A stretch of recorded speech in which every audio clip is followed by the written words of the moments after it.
Nak melawan tumor dan kanser, makan kulit manggis. Sebab kulit manggis membantu membantutkan pertumbuhan dan penyebaran sel kanser. Nak dapatkan skin sihat dan flawless tanpa jerawat, makan kulit manggis.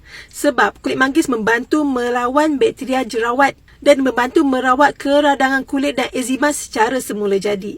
Nak merawat sendi dan membantu mengurangkan risiko kardiovaskular, makan kulit manggis. Sebab kulit manggis membantu merendahkan histamin dalam badan yang menjadi punca keradangan. Nak menurunkan kadar kolesterol jahat dalam darah atau namanya LDL dan mengawal gula, makan kulit manggis. Sebab kulit manggis dapat membantu merencatkan enzim yang menjadikan kanji kepada glukosa. Sebab apa kulit manggis? Sebab dalam kulit manggis ada bahan aktif bernama xanthan yang dikenali sebagai super antioksidan dengan khasiat yang luar biasa. Dia bersifat anti-kanser, anti-radang dan anti-alergi. Dan terpaling di paling bestnya, xanthan dapat membantu melindungi sel tubuh daripada radikal bebas dengan kuasa yang lebih tinggi, lebih hebat daripada vitamin C dan vitamin E. So lepas ni, bolehlah rebus kulit manggis untuk dapatkan bahan aktif bernama xanthan. Tapi kalau nak mudah, boleh saja ambil Nutrika sebab dalam Nutrika ada mango salad, ada bahan aktif bernama xanthan tu. Nak info lebih pasal Nutrika, korang boleh tekan bit biru.